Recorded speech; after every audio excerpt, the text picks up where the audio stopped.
58 साल की उम्र में मैंने सड़क किनारे छोड़ी गई एक युवा अपराधी को अपने पास पनाह दी। मैंने बहुत कोशिश की, लेकिन मैं कभी भी उसका दिल नहीं जीत पाई।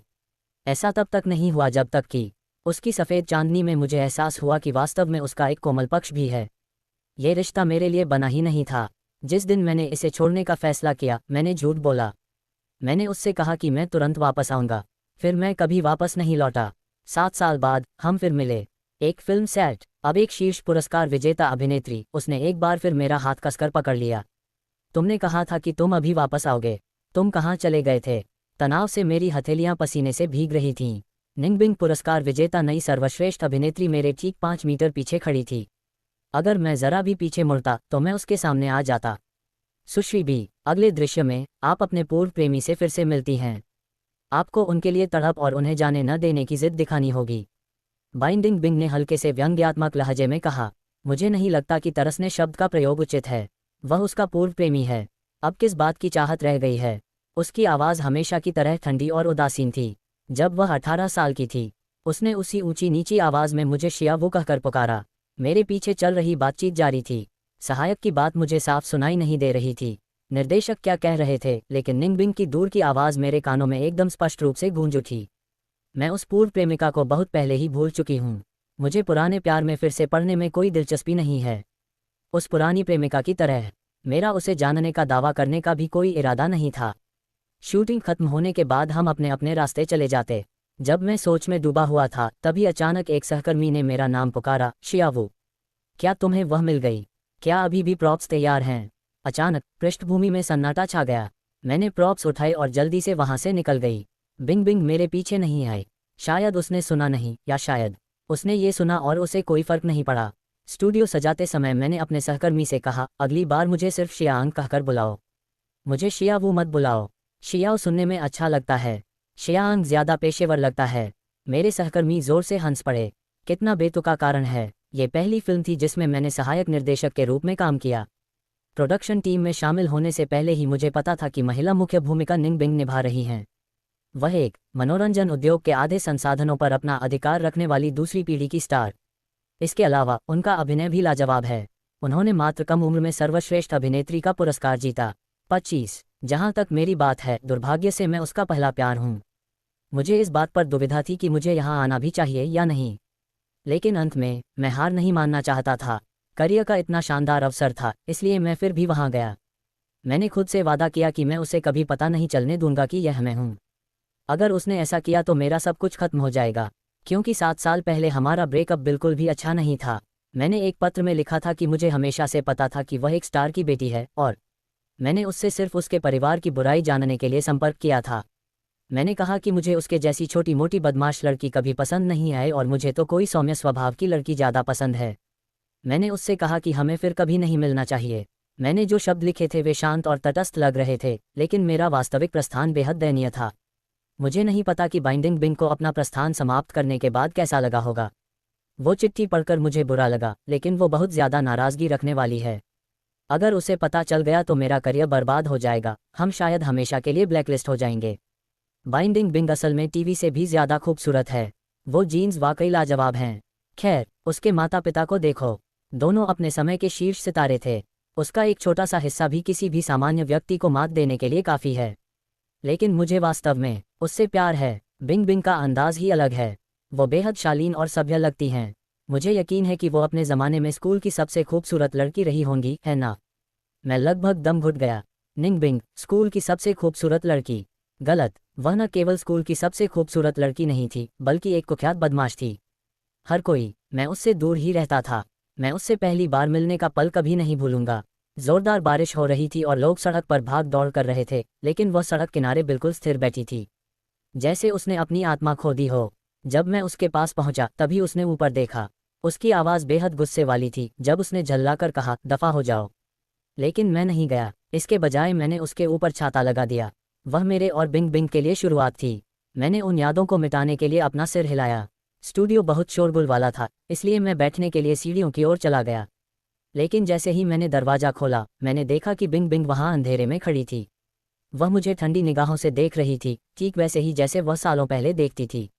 सीढ़ियों का रास्ता एकदम अंधेरा और शांत था। मैंने जाने की तैयारी में अपना सिर नीचे कर लिया। तभी निंगबिंग ने मुझे पुकारा, आप क्या काम करते हैं? सहायक निर्देशक, अभी अभी स्नातक हुई हैं और पहले से ही निर्देशक जेन की सहायक बन गई हैं। ये वाकई सराहनीय है। धन्यवाद मिस बी। तुम्हारी उम्र कितनी है? 21, उसने हल्की उदासीन हंसी हंसते हुए कहा। हमारी उम्र एक जैसी है, फिर भी आप मुझे मिस कहते हैं। यहाँ तक कि एसोसिएट डायरेक्टर भी मुझे मिस बाई कहते हैं और उनकी उम्र 43 साल है। एक बार और कहिए। मुझे बहुत बुरा लगा, उसने अपने दांत दिखाते हुए जवाब दिया। Miss B. अंधेरे में मैं बाइंडिंग बिंग को साफ साफ नहीं देख पा रही थी। ऐसा लग रहा था जैसे उसके मुंह का कोना ऊपर की ओर फड़क रहा हो, लेकिन वह एक ठंडी भावहीन मुस्कान थी। मेरे रोंगटे खड़े हो गए, फिर भी मेरे दिल में आशा की एक किरण बाकी थी। ऐसा हो ही नहीं सकता कि उसने मुझे पहचाना हो। 7 साल पहले की तुलना में मैं पूरी तरह से एक अलग इंसान बन गया हूँ। मैं एक दुबले पतले व्यक्ति से बिल्कुल बदल गया हूँ। दुबले पतले लड़के से मैं एक आकर्षक व्यक्ति बन गया हूँ जिसे अक्सर तारीफें मिलती हैं। यहाँ तक कि मेरे रिश्तेदार भी मुझे मुश्किल से पहचान पाते हैं। वैसे भी अभी मैं गुमनामी में खड़ा हूँ। मिस बी, कृपया थोड़ा आराम कीजिए, मैं अब चलती हूँ। रुको, उसने फिर पुकारा। आपका नाम क्या है? Fong Chen. क्या आपने कभी कोई दूसरा नाम इस्तेमाल किया है? नहीं, मैंने नहीं किया। बी निंगबिंग चुप हो गई। मुझे पसीना आ गया। उस समय मेरा नाम फांग चेन था, लेकिन बाद में मैंने इसे बदलकर फोंग शियावू रख लिया। उसने एक बार मुझसे झूठ बोला था, तो अगर मैं अब उससे झूठ बोलूं तो हम बराबर हो जाएंगे। 10वीं कक्षा की गर्मियों की छुट्टियों के दौरान मुझे बिंग बिंग एक सड़क के कोने पर मिली। उसने कहा कि उसके पास रहने की कोई जगह नहीं है और उसका कोई परिवार नहीं है। मैंने सचमुच उसकी बात पर विश्वास कर लिया। मुझे लगा कि वह बिल्कुल मेरी तरह है, एक गरीब बच्ची जिसे कोई नहीं चाहता। जब मैं छोटी थी, मेरे माता पिता के तलाक के बाद दोनों ने नए परिवार बसाए और उनके और बच्चे हुए। उनमें से कोई भी मुझे नहीं चाहता था। मुझे मेरी चाची के तहखाने में रहने के लिए भेज दिया गया। मैं हमेशा बहुत अच्छे व्यवहार वाली थी, क्योंकि अच्छा व्यवहार ही कम से कम खाना पाने का एकमात्र तरीका था। बे और मैं, निंगबिंग और मैं, दो बिल्कुल अलग तरह के लोग थे। मैं अंतर्मुखी और शांत स्वभाव की थी। पढ़ाई के अलावा मुझे बाकी सब चीज़ों के बारे में कुछ भी पता नहीं था। 11वीं कक्षा में बिंग बैंग और मुझे एक ही क्लास में रखा गया था। किसी को नहीं पता था कि वह क्या कर रही थी। परिवार इसी से अपना गुजारा करता था। यहाँ तक कि अफवाहें थीं कि वह अनाथ है, उसके माता पिता नहीं हैं और उसका कोई सहारा नहीं है। स्कूल में हम दोनों बिल्कुल अजनबी जैसे थे, लेकिन किसी को नहीं पता था कि हर बार रात होते ही निंगबिंग तहखाने की खिड़की पर दस्तक देती थी। मैं उसके लिए एक छोटा सा कोना साफ कर देता था ताकि वह उस पर चटाई बिछा सके। अगले दिन मेरी चाची के परिवार के जागने से पहले ही वह ऐसे चली जाती जैसे वह कभी वहाँ थी ही न। निंगबिंग अक्सर स्कूल नहीं जाती थी, और जब भी मैं उसे दवा लगाती उसे हमेशा चोट लग जाती थी। फन शियावू, मुझ पर नरमी बरतो। उसने मुझे शियाव कहना शुरू कर दिया। सहपाठी शियावू, क्या आप थोड़ा और नरमी से बात कर सकते हैं? शियाव मेरा घर का उपनाम था जो मेरी स्वर्गीय दादी ने मुझे दिया था। फोंग शियावू की तुलना में मुझे ये नाम कहीं ज़्यादा पसंद था, क्योंकि बिंग बिंग हमेशा फर्श पर बिछी चटाई पर सोने आती थी। मेरे अवचेतन मन में मुझे लगता था कि वह मुझसे भी ज़्यादा दयनीय थी। इसके अलावा जब मैं अपनी किताबें भूल गया और शिक्षक से डांट खाई तो मुझे एक तरह का भ्रम हो गया। निंगबिंग पीछे की पंक्ति से सीधे आगे की मेज तक चलकर जाती थी और उसने अपनी किताब मेरी मेज पर फेंक दी। हालांकि मैं एक लड़का हूँ, लेकिन मेरा विकास देर से हुआ और मैं कद में काफ़ी छोटा था। दूसरी कक्षाओं के छात्र अक्सर मुझे तंग करते थे। जब भी मैं हकला रहा था और मुझे जवाब देना नहीं आता था, बिंग बिंग मेरी रक्षा के लिए आगे आ जाता था। वह मेरी सुरक्षा में है। मैंने गलती से सोचा था कि हम एक जैसे स्वभाव वाले लोग हैं जिनका भाग्य एक जैसा है। बहुत बाद में मुझे एहसास हुआ कि हमारे बीच कभी कोई आपसी सहानुभूति थी ही नहीं। बाइंडिंग बिंग दूसरी पीढ़ी की स्टार हैं। उनके परिवार के पास अनगिनत संपत्तियां और सुपरकारें हैं। उनके जूतों की एक जोड़ी से मैं पूरा घर खरीद सकता हूँ। पूरे सीजन के कपड़े उसने मुझे सिर्फ अपने परिवार को परेशान करने के लिए इस्तेमाल किया। मुझे ये पहली बार कब पता चला? शायद उसी दिन जब लू जिंगियन प्रकट हुई थी। मेरे विचारों की श्रृंखला, अचानक ही सब कुछ रुक गया। सेट पर वापस आने के बाद मेरे हाथ में एक कप दूध वाली चाय थमा दी गई। लू जिंगी फिर से मिलने आए हैं। उन्होंने दूध वाली चाय खरीदी है।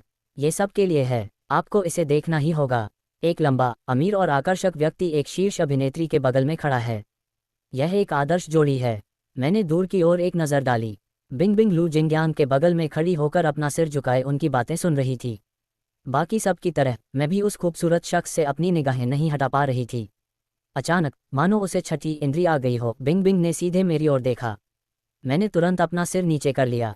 जब मैंने दोबारा ऊपर देखा तो वह वहाँ नहीं थी। मुझे देर तक देखते रहे। ऐसा लगा जैसे वह पल महज मेरी कल्पना थी। रैप की शूटिंग के बाद बिंग बिंग ने पूछा, क्या तुम मेरे साथ फैशन शो के लिए पेरिस चलोगी? उनका लहजा और हाव भाव 7 साल पहले से कोई फर्क नहीं था। मैं गहरी सोच में डूब गया। हाई स्कूल के दौरान निंग बिंग और मैंने हमेशा एक शुद्ध रिश्ता बनाए रखा था। हमारा रिश्ता सहपाठियों जैसा था। कॉलेज प्रवेश परीक्षा के बाद गर्मियों की छुट्टियों में ही हम असल में एक दूसरे के करीब आए। वह बहुत भावुक नहीं थी, लेकिन फिर भी उसने मुझे अस्वीकार भी नहीं किया। बस इतना था कि उसके मुंह से अभी भी एक भी कोमल शब्द नहीं निकल पाता था। फिर भी कुछ मामलों में वह एक आदर्श प्रेमिका थी। उदाहरण के लिए, वह ध्यान रखती थी और हमेशा मेरी इज्जत बचाने का तरीका जानती थी। लेकिन बिंग बिंग ने मुझे कभी अपने दोस्तों से नहीं मिलवाया। एक बार मैं तय हो गया था। मैंने उसे सरप्राइज देने के इरादे से ढूंढा, लेकिन वह एकदम तनाव में आ गई और चिढ़कर बोली, अब यहाँ मत आना। दरअसल उस समय मैंने इस बारे में ज़्यादा नहीं सोचा था। मैंने बस यही सोचा था कि लू जिंगियन के आने तक उसका व्यक्तित्व बिल्कुल अलग था। उसने एक महंगा सूट पहना हुआ था और उसके बाल करीने से संवारे हुए थे, जिससे वह प्रकाश की एक चमकदार किरण की तरह लग रहा था। बिंग बिंग, तुम यहाँ क्यों भाग आए? मैंने अभी अभी एक फरारी खरीदी है। चलो तुम्हें घुमाने ले चलता हूँ। फरारी नाम सुनकर मेरे घुटने कांपने लगे। लू जिंगियन, उसने शक भरी निगाहों से मेरी तरफ देखा। बिंग बिंग, ये कौन है? हेलो, मैं बिंग बिंग का बॉयफ्रेंड हूँ। ये कैसा मजाक है? बिंग बिंग, भला तुम्हारे जैसे किसी पर कैसे फिदा हो सकती है? मैं तो उसका होने वाला बॉयफ्रेंड हूँ। हमारे दोनों परिवारों के बीच पहले से ही रिश्ते हैं। सगाई? किसने कहा? बिंग बिंग का चेहरा गुस्से से लाल हो गया और उसने लू जिंगियन को धक्का देकर दूर कर दिया। सगाई को लेकर उसका लहजा दृढ़ था। मैंने कभी इसके लिए सहमति नहीं दी। उसकी बात बेजान सी लग रही थी। बिंग बिंग के माता पिता के मुझसे मिलने आने के बाद मुझे आखिरकार पता चला कि वह दूसरी पीढ़ी की स्टार थी, और कोई साधारण दूसरी पीढ़ी की स्टार नहीं। उनका परिवार व्यावहारिक रूप से आधी कंपनी को नियंत्रित करता था। मनोरंजन उद्योग। निंग बिंग के अपने माता पिता के साथ संबंध तनावपूर्ण थे, इसलिए उसने जानबूझकर एक प्रतिष्ठित निजी स्कूल से दूसरे स्कूल में दाखिला ले लिया। वह नियमित सरकारी हाई स्कूल में पढ़ती थी और जानबूझकर घर जाने से इनकार कर देती थी। उसके माता पिता साल भर घर से बाहर रहते थे और अपनी बेटी पर शायद ही कभी ध्यान देते थे। उनके पास कोई मुझे अंदाजा नहीं था कि वह हर दिन क्या कर रही थी। उस दिन हमारी बातचीत के अंत में उसके पिता ने मुझसे कहा, युवक, शायद तुम्हें यह पता न हो, लेकिन यद्यपि बिंग बिंग हमारी बेटी है, वह बहुत विद्रोही है। वह सिर्फ तुम्हारे साथ रह रही है। वह जानबूझकर हमें परेशान करने के लिए ऐसा कर रही है। असल में उसके मन में तुम्हारे लिए सच्ची भावनाएं नहीं हैं। पहले भी वह कई बार ऐसा कर चुकी है। अगर आपको यकीन नहीं हो रहा तो बस देख लीजिए कि वह जिंगियन के साथ कैसा बर्ताव करती है। जिसे वह सच में पसंद करती है वह जिंगनियान है। बात बस इतनी सी है कि वे बचपन से साथ खेलते आए हैं, इसलिए उसे अभी तक अपनी भावनाओं का एहसास नहीं हुआ है। नौजवान, तुम और हमारा परिवार एक ही राह पर नहीं चलते। बाद में मुझे एहसास हुआ उसके पिता मुझसे झूठ नहीं बोल रहे थे। हालांकि वह हमेशा शिकायत करती थी कि वह परेशान करने वाला है, लेकिन बिंग बिंग वास्तव में लू जिंगियन के साथ बहुत धैर्य रखती थी। एक बार एक पल तो जिंगियन मेरी गरीबी का मजाक उड़ा रहा था और अगले ही पल बिंग बिंग के आते ही उसने खुद को पीड़ित के रूप में पेश किया। बिंग बिंग, फन शियावू, बस मुझे मारने की धमकी दी। फन शियावू, मैंने तुम्हें पहले भी बताया है, उससे पंगा मत लेना। उसने उसे मॉडिफाई कर दिया था। उस पल मुझे आखिरकार समझ आ गया। बात यह नहीं थी कि बिंग बिंग एक निर्मम इंसान जो प्यार नहीं कर सकती थी, बस इतना ही कि उसके दिल में मेरे लिए कोई प्यार नहीं जागा। अगस्त के अंत में मैंने बिंग बिंग के माता पिता द्वारा प्रस्तावित शर्तों को स्वीकार कर लिया। उनके प्रायोजन से मैं विदेश में पढ़ाई करने गया। मेरी परिस्थितियों को देखते हुए विदेश में पढ़ाई करने का शायद यही मेरा जीवन का एकमात्र मौका था। जिस दिन मुझे जाना था, मैंने बिंग बिंग से कहा कि मैं चॉकलेट खरीदने जा रही हूँ। हमेशा की तरह बिंग बिंग ने अपना बटुआ निकाला, मानो सबसे महंगा वाला खरीदना चाहती हो। मैंने उसे एक तरफ रख दिया। कोई ज़रूरत नहीं, मेरा इंतज़ार करो, मैं अभी वापस आती हूँ। ठीक है, मैं इंतज़ार करूँगा। उसके बाद मैंने उसके माता पिता की मांगों का पालन करते हुए कभी वापस नहीं लौटा। मैंने निंगबिंग की बची खुची सारी उम्मीदों को पूरी तरह से कुचलने के लिए एक ठंडा, निर्मम ब्रेकअप लेटर छोड़ दिया। ये पहला प्यार जो महज 3 महीने तक चला। शरद ऋतु आते आते मैं धीरे धीरे मुरझा गई।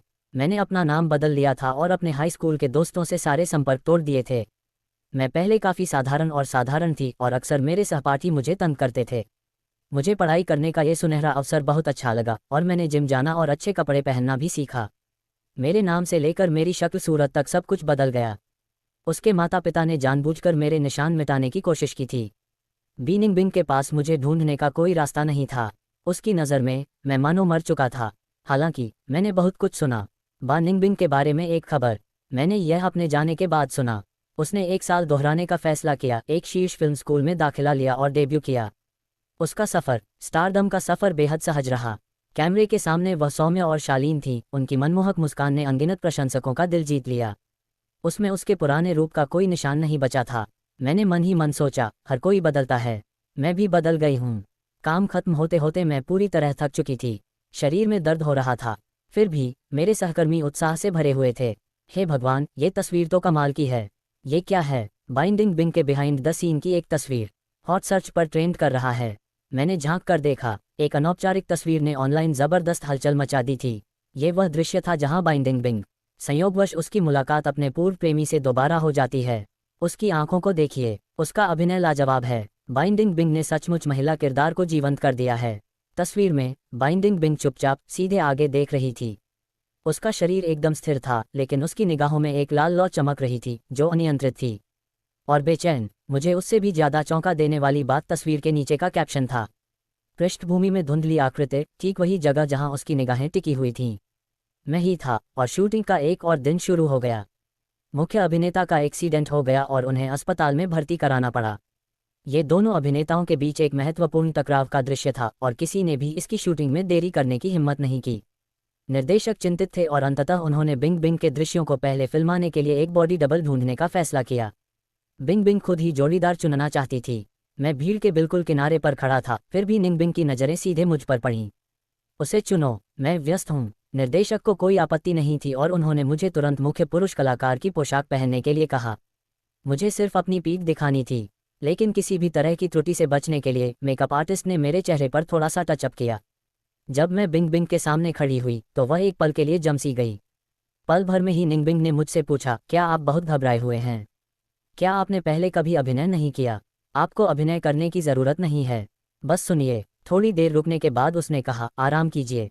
अगर आप तनाव में हैं तो आपका शरीर अकड़ा हुआ होगा और कैमरे पर यह अप्राकृतिक लगेगा। ठीक है, गहरी सांस लेकर खुद को शांत करो। धन्यवाद मिस बी, कैमरा थोड़ी देर में मुझ पर होगा, आपको बस मेरी बातें ध्यान से सुननी हैं। और जब निंग बिंग ने बोलना बंद किया तो मैंने ऊपर देखा और पूछा, और क्या, मेरी चॉकलेट कहाँ है? उसने हर शब्द को स्पष्ट रूप से कहा, उसकी आंखें तीखी और ठंडी हो गईं। पुराने दिनों से जरा भी नरमी न दिखाते हुए उसने धीरे से हाथ बढ़ाया। वो 7 साल हो गए हैं, आप अब तक इसे खरीद चुके होंगे, ये तो निश्चित है। मैं तो मर ही गया।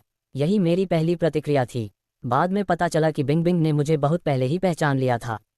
संयोग से वह दृश्य ठीक उसी समय का था जब मुख्य अभिनेत्री के बाद पुनर्मिलन के दौरान वह मुख्य अभिनेता के सामने अपनी गहरी भावनाओं को व्यक्त करती है। मैं एक पल के लिए झिझक गया।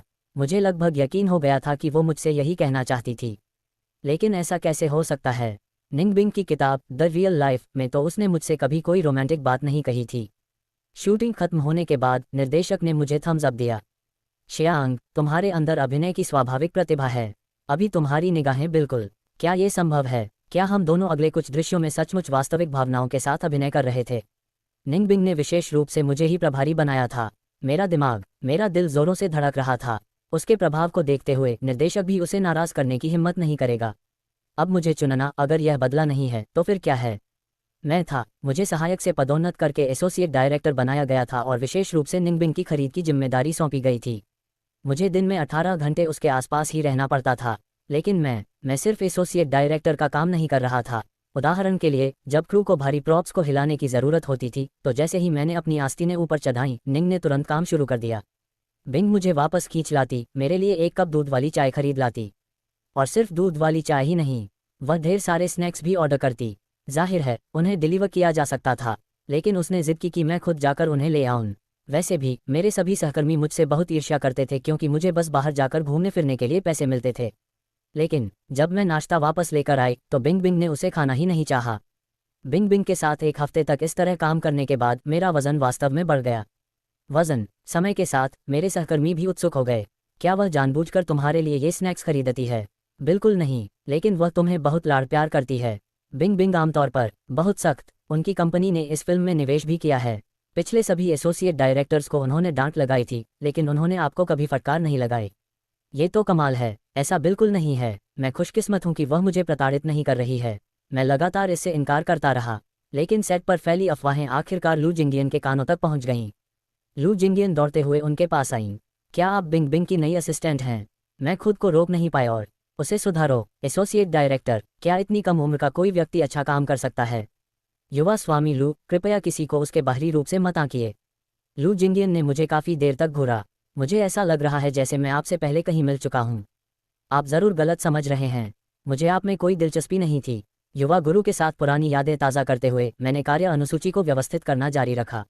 लू जिंगनियान ने ठंडी सी आवाज़ में कहा, मैंने फिल्म क्रू में तुम्हारे जैसे कई लोगों से मुलाकात की है। यह मत सोचो कि बिंग बिंग की कृपा से तुम्हें मौका मिल जाएगा। सामाजिक सीढ़ी चढ़ने के लिए मेरा सुझाव है कि आप अपनी जगह पहचानें, अन्यथा जब आपका दिल टूटेगा तब तक बहुत देर हो चुकी होगी। आप असल में कहना क्या चाह रहे हैं? आप बिंग बिंग के पूर्व प्रेमी जैसे दिखते हैं। लू जिंगियन के ऐसा कहने के बाद उसने मेरी प्रतिक्रिया का इंतजार किया। उसे उम्मीद थी कि मैं चौंक जाऊंगी और दुखी हो जाऊंगी, लेकिन मैंने उसे हैरानी भरी नज़रों से देखा। तो क्या हुआ? वह आपको सिर्फ इसलिए महत्व देती है क्योंकि वह आपको एक विकल्प के रूप में देखती है। इसका मतलब यह नहीं है कि वह वास्तव में आपकी सराहना करती है। बिंग बिंग उस आदमी से बेहद नफरत करती है, इसलिए ज़्यादा उत्साहित मत हो। मैंने अपने हाथों में रखा काम नीचे रख दिया और मुस्कुराते हुए उसकी तरफ देखा। अगर वह उससे नफरत करती है तो क्यों? क्या कोई विकल्प ढूंढने की जहमत उठाऊं? क्या ये कुछ विरोधाभासी नहीं है? लुजिंग अवाक रह गया। वह बहस करने में असमर्थ था। उसके जाने के बाद मेरा दिल बेचैन हो गया। तो बिंग बिंग मुझसे सचमुच नफरत करती है? उस रात बिंग बिंग ने अचानक मुझे एक संदेश भेजा जिसमें उसने मुझसे कुछ दवा लाने को कहा। महिला मुख्य किरदार को नाराज न करने के नियम का पालन करते हुए मैंने दवा खरीदी और इस बारे में बात की। मुझे लगा कि वह बस मुझसे मजाक कर रही है, लेकिन असल में वह सचमुच बीमार। उसके माथे से पसीना बह रहा था। क्या हुआ? मेरे पेट में दर्द हो रहा है। आपकी सहायक कहाँ है? वह शहर में है और समय पर वापस नहीं आ पाएगी। ये तो अजीब बात है। निंग बिंग को पहले कभी पेट की समस्या नहीं थी। तुम्हारा पेट इस हालत में कैसे पहुंच गया? मैंने परीक्षा दोहराने के दौरान पूरे साल ठीक से खाना नहीं खाया। तुमने क्यों नहीं खाया? मुझे बचाने वाला कोई बचा ही नहीं था। मेरे लिए खाने का एक हिस्सा। उसने अपनी आंखें आधी खोली और मेरी तरफ देखा। इससे मुझे अतीत की याद आ गई। उस समय जब बिंग बिंग उस चटाई पर सोती थी, मैं हमेशा उसके लिए थोड़ा खाना बचाकर रखती थी, लेकिन जब तक वह अपना होमवर्क खत्म करती, उसने खाने का एक एक दाना चट कर दिया। कैंटीन का खाना बहुत ही घटिया होता है। वही हठी रवैया। मैंने मेज पर फैला हुआ खाना देखा, अभी भी गर्मागर्म। खाना अभी अभी आया था, लेकिन पेट दर्द के कारण वह उसे निगल नहीं पा रही थी। कितना व्यर्थ। मैं हर रोज फिल्म सेट पर मिलने वाले लंच बॉक्स खा खा कर थक गई हूँ। मुझे बहुत भूख लग रही है। तुम खा लो, उसने बेपरवाही से कहा। उन्होंने कहा कि इसे ऐसे ही छोड़ देना व्यर्थ होगा। अगर तुम इसे नहीं खाओगे तो इसे मेरे लिए फेंक दो। मैंने डिस्पोजेबल चॉपस्टिक्स तोड़ी और मेज पर बैठ गई। मैंने चुपचाप खाना खाया। कमरा एकदम शांत था, एक कब्र। मुझे लगा कि बिंग बिंग सो गई है, लेकिन जब मैंने मुड़कर देखा तो वह मुझे देख रही थी। उसके होठों पर हल्की सी मुस्कान थी, लेकिन जैसे ही हमारी नज़रें मिली उसकी मुस्कान तुरंत गायब हो गई। वह फिर से उसी अंदाज में आ गई, मानो पूरी दुनिया उसकी ऋणी हो। उसमें ज़रा भी बदलाव नहीं आया है। हम दोनों हमेशा की तरह चुप हो गए, किसी ने कुछ नहीं कहा। जब तक मैं जाने ही वाला था तब तक वह एक दूसरे से बात करती रही। तभी अचानक बिंग बिंग बोल पड़ी, लू जिंगियन और मेरा आपस में कोई रिश्ता नहीं है, न अतीत में, न वर्तमान में, और भविष्य में तो बिल्कुल नहीं। मैंने विनम्रता से सिर हिलाया। लेकिन मिस बा, मुझे अब कोई आपत्ति नहीं है। मेरे इस वाक्य से बिंग बिंग का चेहरा कई दिनों तक उदास रहा। कोई बात नहीं। फिल्म की शूटिंग लगभग पूरी हो चुकी थी, लेकिन शूटिंग खत्म होने से कुछ ही दिन पहले एक बड़ी दुर्घटना हो गई। यह एक नाव का दृश्य था जो तेज आंधी के बीच फिल्माया जा रहा था। तकनीशियन शौचालय गया हुआ था, इसलिए मुझे अस्थायी रूप से उसका काम संभालना पड़ा। मैं डेक के किनारे खड़ा था और अपने से भी ऊंचे बूम माइक को पकड़े हुए था। मैं लड़खड़ा रहा था, गिरने ही वाला था कि अचानक हवा का एक तेज झोंका आया। मेरा संतुलन बिगड़ गया और मैं नाव से नीचे गिर पड़ा। नीचे झील थी और मुझे तैरना नहीं आता था। उस अफरा तफरी के बीच मैंने एक जोरदार चीख सुनी। निंग बिंग की शियाओ वो मेरे पीछे सीधे पानी में कूद गई। वह घबरा गई और मुझे कसकर पकड़ लिया, जैसे कि वह मुझे फिर कभी जाने नहीं देगी। उसके बाद मुझे कुछ याद नहीं। जब मैं जागा तो मैंने खुद को एक अनजान कमरे में पाया। बिस्तर के पास वाली मेज पर एक हाथ से लिखा हुआ नोट। यह मेरा घर है, स्टूडियो से ज़्यादा दूर नहीं है। मैंने आपके लिए छुट्टी का अनुरोध कर दिया है। बस कुछ दिनों के लिए आराम कर लीजिए। अगर आपको अपनी छुट्टी में बदलाव करना हो तो कृपया कर दीजिएगा। कपड़े ड्रेसिंग रूम में पुरुषों के कपड़े हैं। मैंने अभी किसी को भेजकर उन्हें मंगवाया है।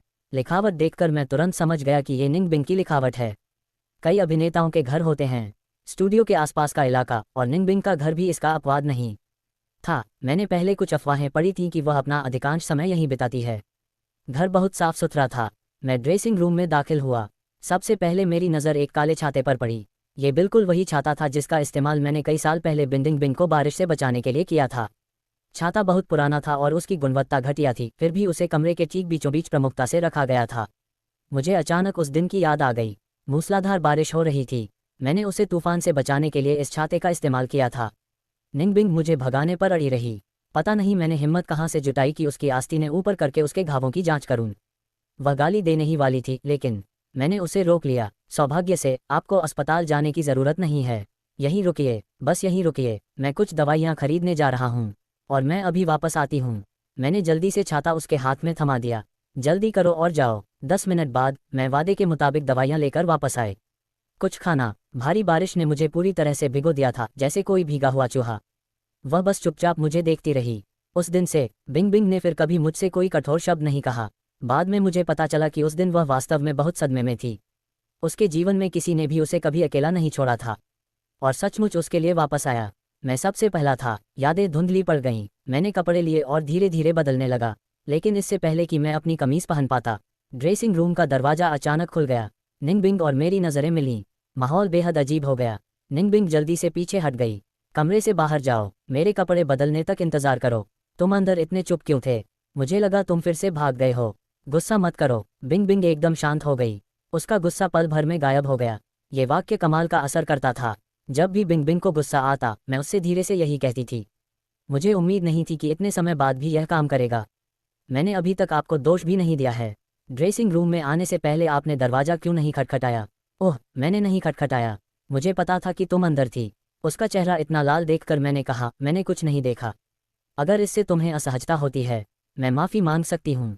माफ़ी? मुझे बहुत पहले ही एहसास हो गया था कि बाइंडिंग बिंग का स्वभाव भले ही जिद्दी और सख्त हो, लेकिन वह आश्चर्यजनक रूप से नर्म भी हो सकती है। कुछ बातों को लेकर मैं भूली हूँ। कोई बात नहीं, मैं बस थोड़ी थकी हुई हूँ। मैंने गलती से कह दिया। ऐसा नहीं है कि तुमने इसे पहले नहीं देखा है। खैर, जैसे ही ये शब्द मेरे मुंह से निकले, मुझे पता चल गया कि मैंने गड़बड़ कर दी है। वाकई, निंगबिंग ने अपने होंठ काट लिए और उसका चेहरा गर्दन तक लाल हो गया। मैंने जल्दी से कोशिश की। विषय बदलो। क्या तुम्हें आज शूटिंग नहीं करनी है? मेरा काम हो गया है। चलो मैं दलिया बना लेती हूँ। याद रखना, बाद में अपनी दवाइयाँ ले लेना क्योंकि मैं गिर गई थी। पानी। मुझे थोड़ी सर्दी लग गई थी। जब बिंग बिंग दलिया लेकर आए तो उसने अभी भी एप्रन पहना हुआ था। मैं खुद को कुछ और बार उसे देखने से रोक नहीं पाए। तुम कैसी लग रही हो? बहुत ही सौम्य, एप्रन पहने हुए। तुमने क्या कहा? मैंने कहा, धन्यवाद। निंग बिंग की आंखें चमक उठीं, लेकिन उसका लहजा अभी भी उग्र था। इसे पूरा खा लो, मत खाओ। बचा हुआ खाना यहीं छोड़ देना। क्या आप कुछ और खाना चाहते हैं? मैं अनिच्छा से आपके लिए बना दूंगी। आपको परेशान होने की ज़रूरत नहीं है। आप अपना काम करते रहिए। कल सुबह मेरा कोई काम नहीं है। मैं आज रात सेट पर वापस नहीं जा रहा हूँ। मुझे खाना बनाने का समय मिल जाएगा। साथ ही आज रात तुम यहीं सोओगे। मैं मेहमान कमरे में सो जाऊंगा, लेकिन वहाँ कोई अतिरिक्त चटाई नहीं है। क्योंकि तुम बीमार हो, इसलिए बिस्तर पर ही रहो। खुद पर इतना दबाव मत डालो। निंगबिंग ने फर्श की ओर इशारा किया। पुराने दिनों की तरह मैं फर्श पर बिछी चटाई पर सोऊंगा। आधी रात को मेरा बुखार फिर से बढ़ गया। निंगबिंग मुश्किल से सो पाए। वह बार बार मेरे माथे पर रखी ठंडी पट्टी बदलती रहती थी। जब किसी को तेज बुखार होता है तो होश में रहना मुश्किल होता है, और मुझे दिन रात मतिभ्रम होने लगा। मुझे लगा कि मैं उसी तंग तहखाने वाले अपार्टमेंट में लौट आया हूँ। बिंग बिंग फर्श पर सो रही थी, कई इंच दूर लेटी हुई। मुझसे कुछ मीटर दूर खड़ी थी ताकि दूरी बनी रहे। हमारे बीच एक डेस्क थी। मैंने उधर देखा तो मुझे सिर्फ उसकी पतली पीठ ही दिखाई दी। एक बार की बात है, जब बाइंडिंग बिंग बीमार पड़ी तो उसने जिद करके इसे छिपाने की कोशिश की। आधी रात को मुझे एहसास हुआ कि कुछ गड़बड़ है। जब मैं उठी और उसके माथे को छुआ तो वह जल रहा था। बहुत गर्मी थी। मैंने बुखार की दवा ढूंढी और बार बार उसका चेहरा पोंछकर उसे ठंडा किया। अचानक बाइंडिंग बिंग ने अपना हाथ बढ़ाया और मेरा हाथ कसकर पकड़ लिया। काफ़ी देर तक मानो उसे डर था कि मैं उसे छोड़कर चला जाऊंगा। उसने तभी मुझे छोड़ा जब आखिरकार उसे नींद आ गई। वह हमारा अब तक का सबसे अंतरंग संपर्क था। स्नातक होने से पहले ज़्यादातर समय हम अजनबियों की तरह रहते थे। स्कूल में बस एक दूसरे को देखते ही गुजर जाते थे। बुखार भरे सपनों वाली एक रात के बाद मैं अगली सुबह उठा। सुबह जब हम उठे तो पता चला कि बिंग बिंग जा चुकी थी। उसे अचानक रीशूट के लिए बुलाया गया था। हालांकि उसके लिए ताज़ा पका हुआ खाना तैयार था। टेबल के ठीक बीच में चॉकलेट का एक डिब्बा रखा था जो सबसे महंगी ब्रांड की थी। मैंने अभी आधा खाना ही खत्म किया था कि कोई अंदर आ गया। मैंने सोचा बिंग बिंग लौट आई थी, लेकिन नई आने वाली महिला अपरिचित थी। फिर भी मुझे कुछ जानी पहचानी सी लगी। वह निंगबिंग की मैनेजर और उसकी करीबी भी थी। दोस्त। मैनेजर मुझे हैरानी से घूर रहा था। हे भगवान, मैंने हर संभव तरीके से समझाने की कोशिश की कि मैं फिल्म क्रू का सिर्फ एक एसोसिएट डायरेक्टर था। क्या है आपका नाम? आप मुझे फोंग शियावू कह सकते हैं। वह इतनी हैरान हुई कि मानो उछल पड़ी। फोंग शियावू, आप सचमुच फोंग शियावू हैं। उसने अचानक पहचान की दृष्टि से मेरी ओर देखा। तो तुम शियावू हो? मेरे उलझन भरे चेहरे को देखकर उसने आगे कहा। उस समय बिंग बिंग तुम्हें ढूंढने के लिए पागलों की तरह इधर उधर भटक रही थी। जब वह तुम्हें नहीं ढूंढ पाई तो उसने खुद को पूरी तरह से छोड़ दिया। उसने खाना पीना और सोना छोड़ दिया और पूरी तरह से टूट गई। खैर, अब सब ठीक है। उसे तुम मिल गए, इसलिए वह आखिरकार तुम्हारे साथ रह सकती है। शांति। 7 साल बाद आखिरकार उसे खुद को और यातना नहीं देनी पड़ेगी। आप मजाक कर रहे होंगे। मैं उसे सिर्फ 3 महीने से जानती थी। ऐसा नहीं है कि मैं इतनी अविस्मरणीय हूँ। आप क्या कह रहे हैं? आपको पता नहीं था? बिंग बिंग सिर्फ आपकी वजह से अभिनेत्री बनी। मेरी वजह से, उसके माता पिता के रिश्ते की वजह से। उसे बचपन से ही स्टार बनने की जिंदगी से नफरत थी। जब भी उसके परिवार वाले उसे डेब्यू करवाना चाहते थे वह हमेशा मना कर देती थी। लेकिन आप दोनों के बाद, ब्रेकअप के बाद, उसने अचानक घोषणा की कि वह एक अभिनेत्री बनना चाहती है। उसने कहा ऐसा इसलिए है क्योंकि आपको फिल्में पसंद हैं। उसने सोचा कि अगर वह स्टार बन गई तो वह फिल्मों में अपनी जगह बना सकती है। उसे देखने के लिए सबसे ऊंची और सबसे चमकदार जगह। मैं एक पल के लिए स्तब्ध रह गया। एक रात ऐसा ही एक पल आया जब मुझे नींद नहीं आ रही थी। मैंने उससे बातचीत शुरू की। सहपाठी, क्या तुम जाग रहे हो? मैंने आज एक फिल्म देखी। शॉशैंक रिडेम्पशन बहुत अच्छी है। मुझे इसमें कोई दिलचस्पी नहीं है। मैं भविष्य में फिल्में बनाना चाहता हूँ लेकिन अभी नहीं। इसमें बहुत पैसा लगता है ना? अफसोस की बात है कि मेरे पास पैसे नहीं हैं। फिल्म बनाने में इतना खर्च नहीं होता। मुझे लगा जैसे उसे कुछ समझ नहीं आ रहा था। मुझे लगा कि वाह, मैं बस ख्यालों में खोई हुई थी। मैंने और कुछ नहीं कहा। पता चला कि उसे सब कुछ याद था। मैनेजर ने अविश्वास से आह भरी। इसमें सिर्फ 3 महीने लगे। उसे जीवन भर तुम्हारी याद दिलाओ। दोपहर में बिंग बिंग वापस लौटी। उसने अपने मैनेजर से पूछा, तुम यहाँ क्या कर रहे हो? शूटिंग लगभग खत्म हो चुकी है, इसलिए मैं थोड़ी साफ सफाई करने आया था। कोई ज़रूरत नहीं है, आपको वापस जाना चाहिए। वैसे मुझे भी कुछ देर आराम करना है। अब और कोई काम तय मत कीजिएगा। दिखावे पर ध्यान मत दो। तुम सचमुच अपने दोस्तों से ज़्यादा प्यार को चुन रही हो।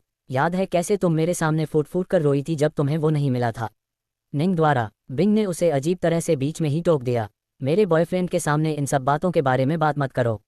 मैंने उसके पूर्व बॉयफ्रेंड को सुधारने के लिए तब तक बात की जब तक तुम खुद उसे न कहो। मेरे लिए तो सब खत्म हो गया। इसे ब्रेकअप नहीं माना जा सकता। बिल्कुल नहीं। हालांकि मैंने एक चिट्ठी लिखी थी। बस एक चिट्ठी। खत्म होते ही मैंने उसे फेंक दिया। इसे पढ़कर मुझे कैसे पता चलेगा कि इसे आपने खुद लिखा है या नहीं? स्थिति को देखते हुए मैनेजर चुपके से निकल गया। तुमने वो चिट्ठी देखी थी? क्या तुम्हें गुस्सा नहीं आया था? मैंने कहा था कि मैं तुम्हारे राज सबके सामने ला दूंगा। तुम में ऐसा करने की हिम्मत नहीं थी। इसके अलावा चाहे मुझे मिले या न मिले, चाहे खुलासा हुआ हो या नहीं, मुझे कोई फर्क नहीं पड़ता। क्या आपने हाल ही में खबरें देखी हैं? मैं तो अवाक रह गया। बिंग बिंग फल धोने के लिए मुड़ गई। मैंने अपनी बात जारी रखी। ब्रेकअप के लिए सिर्फ एक व्यक्ति की सहमति जरूरी होती है, चाहे आप इसे स्वीकार करें या ना करें। हमारा कोई रिश्ता ही नहीं था। काफी देर तक निंग बिंग जम गई और मेरी तरफ मुड़कर देखने लगी। फन शियावू, तो तुम्हारा पीछा करना बेकार है। बिंग बिंग, क्या तुम मुझसे इसलिए नाराज हो क्योंकि मैंने तुमसे झूठ बोला? क्योंकि मैंने तुम्हें अपनी असली पहचान नहीं बताई? या फिर लू जिंगियन की वजह से? मैंने तुम्हें समय रहते सब कुछ स्पष्ट रूप से नहीं समझाया। निंग बिंग का जवाब हाँ और ना दोनों है। हम दोनों कभी एक ही दुनिया के नहीं थे। जबरदस्ती मत करो। कमरे में सन्नाटा छा गया। पता नहीं कितना समय बीत गया। उसकी आंखें लाल थीं। उसने शिकायत भरे लहजे में बात की, लेकिन मैं इसे जबरदस्ती करना चाहती थी। मैंने उसकी बातों को दिल पर नहीं लिया।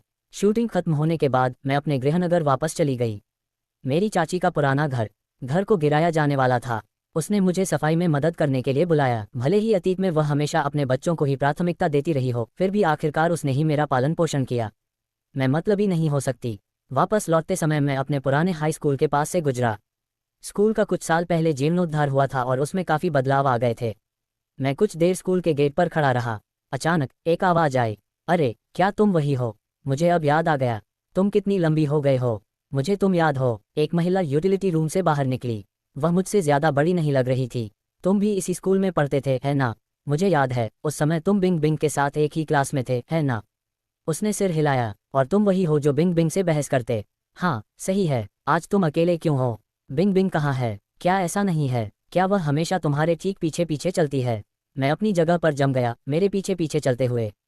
हाँ, हर रात पढ़ाई के बाद बिंग बिंग चुपचाप आपके पीछे पीछे घर तक आती थी। आपको पता नहीं था? ऐसा कैसे हो सकता था? मुझे विश्वास नहीं हो रहा था, लड़की ने आगे कहा। उस समय मेरी उससे लड़ाई हो गई।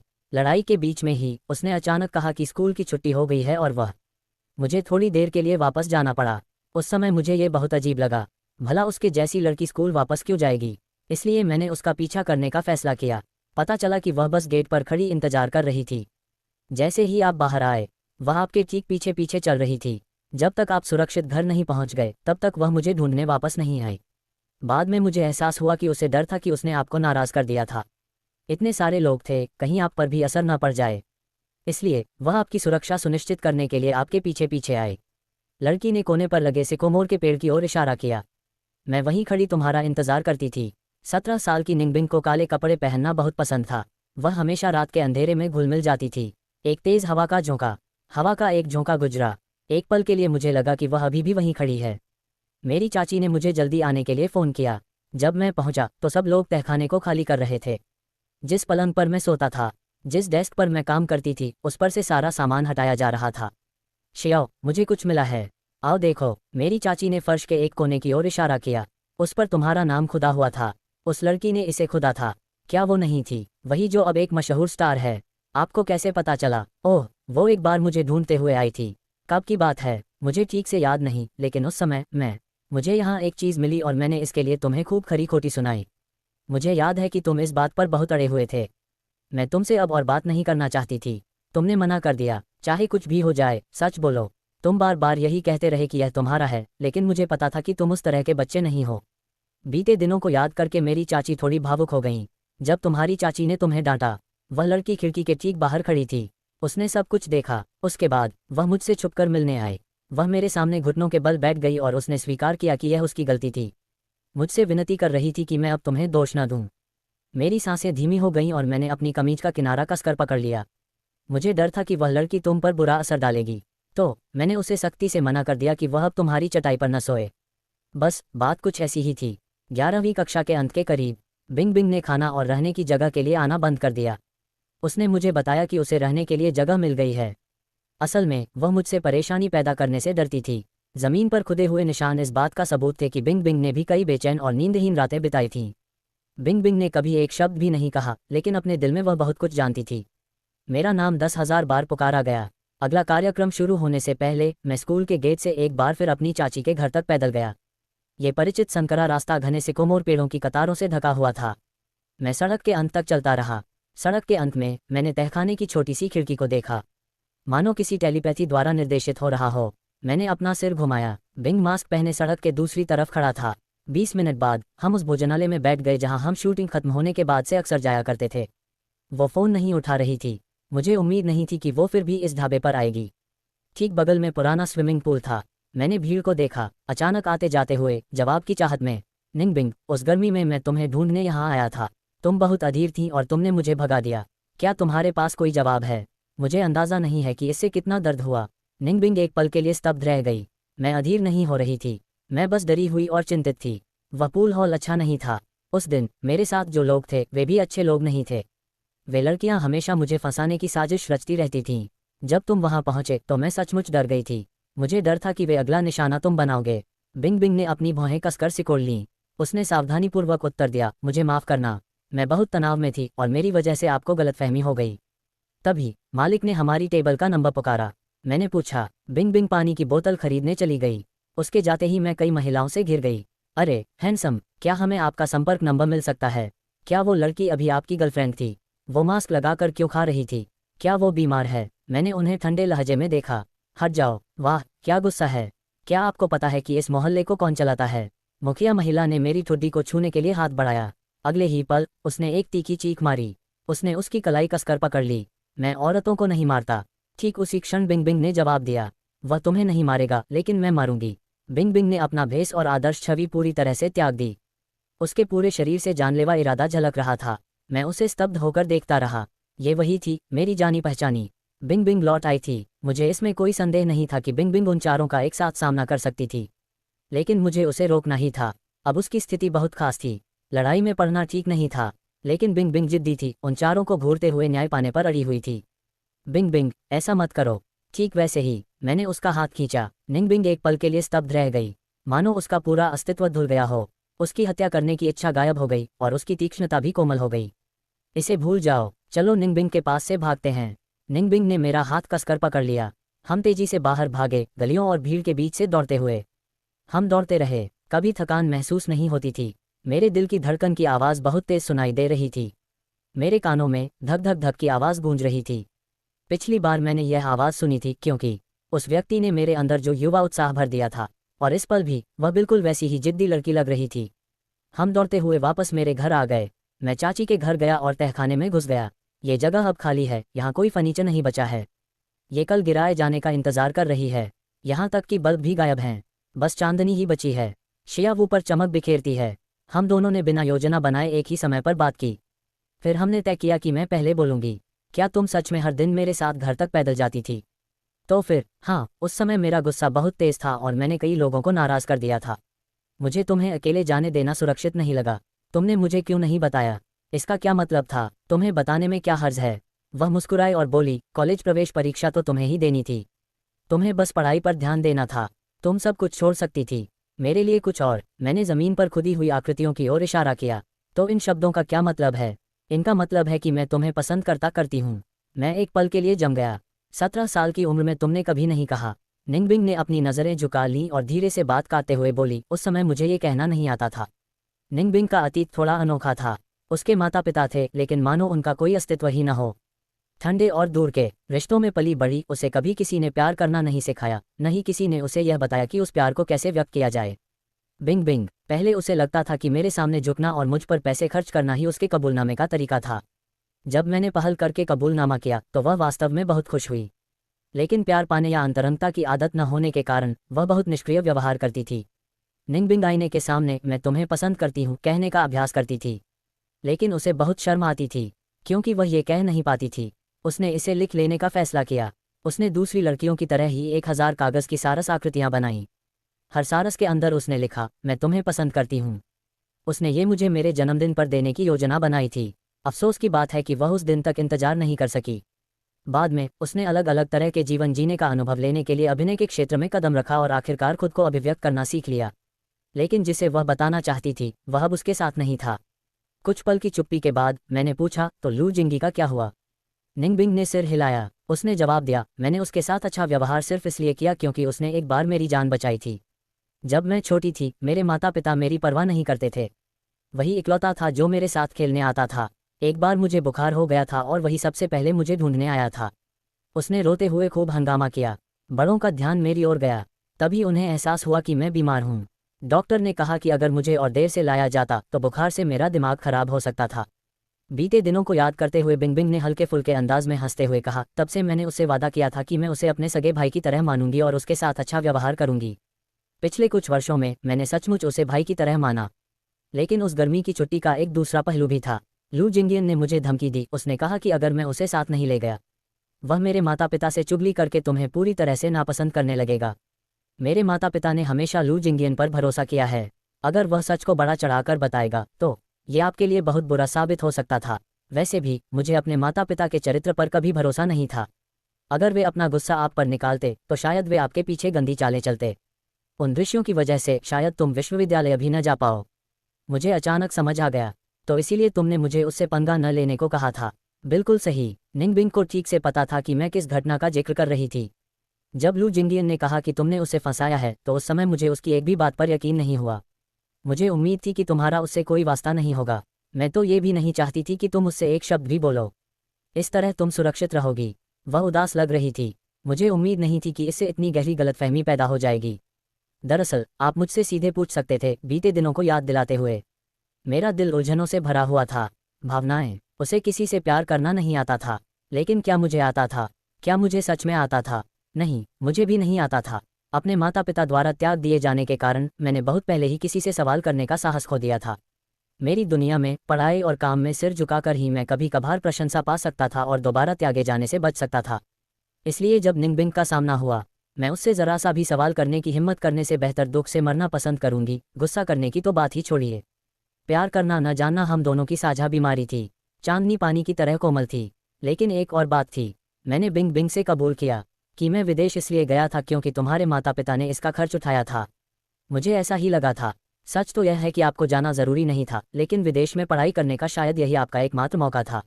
मैं एक बार स्वार्थी हो गया था। मैं समझता हूँ कि मुस्कुराते हुए बेहद सौम्य दिखना स्वाभाविक है। शियावू, तुम बहुत दयालु हो। मैं वास्तव में आशा करता हूँ कि तुम थोड़ा और स्वार्थी बनो। बाहरी दुनिया को तुम्हें चोट पहुंचाने मत दो। अगर तुम अब से अपने करियर पर ध्यान देना चाहते हो, कोई बात नहीं, मैं आपके बताए रास्ते पर चलूंगा। आप सर्वश्रेष्ठ अभिनेत्री का पुरस्कार जीत चुकी हैं और आपका भविष्य उज्ज्वल है। फिर आप मुझे क्यों फॉलो कर रही हैं? यहाँ तक कि फिल्म स्टार बनने की शुरुआत भी मैंने आपकी वजह से ही की थी, लेकिन हम दोनों को बस इतना ही पता था। हम 3 महीने तक एक दूसरे के साथ रहे, लेकिन तुम्हारे लिए मेरी भावनाएं सिर्फ 3 महीने तक नहीं टिकीं। निंगबिंग एक कर्मठ महिला थी, सिर्फ खोखले शब्दों वाली नहीं। अगले दिन उसने पोस्ट किया। वेबो पर सार्वजनिक रूप से सर्च करने पर मुझे आजीवन सदस्यता के बदले 3 महीने के लिए टैग करने का भी ऑफर आया। सर्च इतना तेज हुआ कि सर्वर लगभग क्रैश हो गए। पूरा इंटरनेट सांस लेने के लिए हौंफ रहा था। मुझे डर था कि उसके माता पिता उसे ढूंढ लेंगे और फिर से मुश्किलें खड़ी कर देंगे। लेकिन मेरी चिंता बेकार थी। बाइंडिंग बिंग अब 25 साल की थी। तो क्या हुआ अगर उसके माता पिता उसे ढूंढ भी नहीं पाए? क्या वे मंजूरी देते हैं? बाइंडिंग बिंग के व्यक्तित्व को देखते हुए वे बिल्कुल भी दखल नहीं दे सकते थे। शायद वे 7 साल पहले भी उसे नियंत्रित नहीं कर पाते थे, इसीलिए उन्होंने ऐसा किया।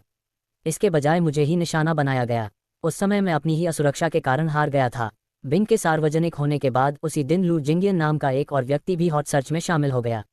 गुस्से में मुझसे मिलने आया। मुझे आश्चर्य हुआ कि तुम मुझे इतने जाने पहचाने क्यों लग रहे हो। तो तुम असल में फॉन्ग शियावू हो?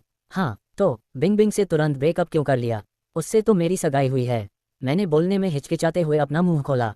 बिंग आ गई थी। वह लू जिंग के ठीक पीछे खड़ी थी। लू जिंग अभी भी मुझे उकसा रही थी। क्या तुमने ऑनलाइन लोगों की राय देखी है? सब कहते हैं कि तुम बस एक लालची औरत, मेरे और बिंग के बीच आने वाली एक तीसरी पहिया। अगर तुम अपनी नौकरी नहीं खोना चाहते तो अभी रिश्ता तोड़ दो और उसे मुझे वापस दे दो।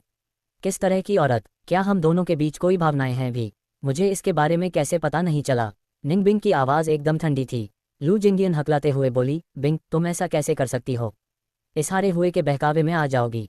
अपनी जबान संभालो। बिंग ने ठंडे लहजे में मेज पर हाथ पटका। उसकी आवाज़ में धमकी का गहरा भाव था। तुमने कहा था कि तुम मेरे साथ एक भाई, तुम बेवजह गुस्सा क्यों हो रहे हो? मैंने जितना हो सकता था उतना सब्र रखा है। अगर हम भाई बहन हैं तो किसी और रिश्ते की गलतफहमी में मत रहो, नहीं तो हम दोस्त भी नहीं रहेंगे। लू जिंगियन से पहले कभी किसी ने इस तरह बात नहीं की थी। वह गुस्से से दहाड़ उठा। बिंग ने तुम पर जादू कर दिया है ना? मैं प्रेस कॉन्फ्रेंस कर रहा हूँ। सम्मेलन, बस इंतजार करो। लालची होने के कारण उसकी बदनामी कभी नहीं सुधरेगी। सबसे पहले तो तुम्हारे और मेरे बीच के संबंध का कोई कानूनी आधार नहीं है। दस्तावेज, ये तो बस बड़ों के बीच का मजाक था। मैं सार्वजनिक रूप से कई बार इसका खंडन कर चुकी हूँ। बिंग ने अपनी आंखें सिकुड़ी। दूसरी बात, अगर तुम्हारी हिम्मत है तो प्रेस कॉन्फ्रेंस आयोजित करो, मुझे निर्दयी होने का दोष मत दो। लेकिन ये पैसे, ये नीच बदमाश तुम्हारे लायक बिल्कुल नहीं है। बिंग ने अचानक दया भरी नजरों से उसकी ओर देखा। तुम तो बस गरीबों का मजाक उड़ाने के लिए मुंह खोलते हो। लू जिंगनियान, क्या तुमने कभी किसी से सच्चा प्यार किया है? बिल्कुल, मैंने किया है। मैं तुमसे प्यार करता हूँ। नहीं, तुम मुझसे बिल्कुल भी प्यार नहीं करते। बिंग, उसे बीच में ही रोक दो। मान लो मेरा सरनेम बाना होता और मेरे माता पिता मशहूर सितारे न होते। मान लो मैं सड़कों पर भटकने वाली एक आवारा लड़की होती। क्या तब भी तुम मुझसे प्यार करते? लुजिंग एकदम शांत हो गई, मानो उसने इस सवाल पर कभी विचार ही न किया हो। बरसात के दिन अगर आपने मुझे सड़क किनारे उस हालत में बैठे देखा होता तो क्या आप मेरे लिए छाता पकड़ते? नहीं, तुम तो मुझे समाज का नीच इंसान कहकर कोसते। तुम्हें मेरी हैसियत से मतलब है, मुझसे एक इंसान के तौर पर नहीं। तुम ये बात भी स्वीकार नहीं कर सकते कि मैं कभी एक बदमाश था। लड़की, बिंग ने मुझे खींचकर दूर कर दिया। जब मैंने पीछे मुड़कर देखा तो लू जिंगियन वहीं जमकर खड़ा था। ऐसा लग रहा था जैसे उसे अभी अभी बहुत जोर का झटका लगा हो। पता नहीं उसे आखिरकार समझ आया या नहीं, लेकिन एक हफ्ते बाद मुझे पता चला कि लू जिंगी की प्रेस कॉन्फ्रेंस तय समय पर ही हो रही थी। बिंग के पास कुछ नहीं था। सम्मेलन को रोकने की शक्ति तो उनके पास थी, लेकिन उन्होंने आने वाले जनसंपर्क संकट से निपटने के लिए काफ़ी तैयारी कर रखी थी। हालांकि सम्मेलन हमारी उम्मीदों पर खरा नहीं उतरा। लू जिंगान कैमरे के सामने सलीके से कपड़े पहने हुए आए, लेकिन उनका चेहरा थका हुआ लग रहा था। उन्होंने थकी हुई आवाज़ में कहा, आज मैं कुछ स्पष्ट करना चाहता हूँ। बिंग और मैं, उसकी कभी सगाई नहीं हुई थी। पूरा हॉल हलचल से भर गया। हर कोई फिल्मी रानी के धोखे से जुड़े किसी सनसनीखेज घोटाले जैसी खबर की उम्मीद में आया था। बिंग और मैं बचपन से साथ साथ पले बड़े हैं, हमारे दोनों परिवारों के बीच व्यापारिक साझेदारी के कारण। लेकिन वो मुझे भाई की तरह मानती है और मैं उसे छोटी बहन की तरह। सगाई की अफवाहें बिल्कुल बकवास हैं। हम दोनों में से किसी ने भी इसे कभी स्वीकार नहीं किया। हमारे माता पिता तो बस मजाक कर रहे थे। यह आधिकारिक नहीं था। मैंने कभी बिंग से प्यार नहीं किया और न ही उसने। मुझे उम्मीद है कि सबने ये सब बंद कर दिया होगा। ये निराधार अफवाहें फैला रहे हैं। जहां तक फन शियावू की बात है, लू जिंगियन एक पल के लिए रुकी, फिर बोली, सच में वह है। बाइंडिंग बिंग का पहला प्यार। मैंने एक बार उसके रूप रंग के आधार पर उसका आकलन किया था और मुझे उस पर बहुत खेद है। जनता की राय तुरंत पलट गई। नेटिजन्स ने प्रतिक्रिया देना शुरू कर दिया। लू जिंगियन के पहले के अहंकारी बयानों को खोदकर निकाला गया और उन पर गर्मागर्म बहस हुई। लेकिन अच्छी खबर यह थी कि बिंग बिंग ने जो जनसंपर्क सामग्री तैयार की थी वह कारगर साबित हुई। अब इसका इस्तेमाल करने की ज़रूरत नहीं थी। मैं बहुत उत्सुक थी। अचानक उसका मन क्यों बदल गया? बिंग बिंग खिलखिलाकर हंस पड़ी। अगर उसने अपना मन नहीं बदला होता, हमारे दोनों परिवारों को भविष्य में सहयोग करने का मौका भी नहीं मिलेगा। बिंग बिंग इस समय अपने परिवार में सबसे शक्तिशाली सदस्य है। पारिवारिक कंपनी, अब सब कुछ उसके हाथ में है। लू जिंगियन को व्यापारिक साझेदारी के लिए सिर झुकाना पड़ा। आधा साल और बीत गया। बिंग बिंग के पिता बीमार पड़ गए और अब वह सब कुछ संभाल नहीं पा रही थी। उसकी मां ने भी घर पर रहकर उसकी देखभाल करने के लिए अपने अधिकांश कार्यक्रम रद्द कर दिए। इसके विपरीत बिंग बिंग का करियर, वह पहले से कहीं अधिक सफल हो गई। पूर्ण नियंत्रण उसके हाथों में होने के कारण बड़े बुजुर्ग अब हस्तक्षेप नहीं कर सकते थे। वे उसके किसी भी निर्णय में दखल नहीं दे सकते थे। जब बा निंग बिंग को सब कुछ समझ आ गया, ऐसा लगा जैसे वह एक अलग ही इंसान बन गई हो। अतीत में उसमें जिस भी चीज़ की कमी थी, अब वो इसकी भरपाई करना चाहती थी। उसके वेब ब्लॉग पर आधी सामग्री मेरे बारे में थी। वो जिस भी शो में जाती मेरा जिक्र ज़रूर करती। मैं पहले एक विद्रोही लड़की हुआ करती थी। मेरे बॉयफ्रेंड की वजह से ही ऐसा हुआ था। उसने मुझे अंधेरे से बाहर निकाला और रोशनी दिखाए। लेकिन उस अतीत ने कुछ गहरे आघात भी छोड़े जब भी वह मुझे नहीं ढूंढ पाती थी। निंग बिंग के द्वारा वह घबरा जाती थी, इस बात से भयभीत हो जाती थी कि मैं उसे फिर से छोड़ दूंगा। कभी कभी वह आधी रात को अचानक जाग जाती थी, मुझसे कसकर लिपट जाती थी और मुझे छोड़ने से इनकार कर देती थी। वह लगातार मेरा नाम पुकारती रहती थी।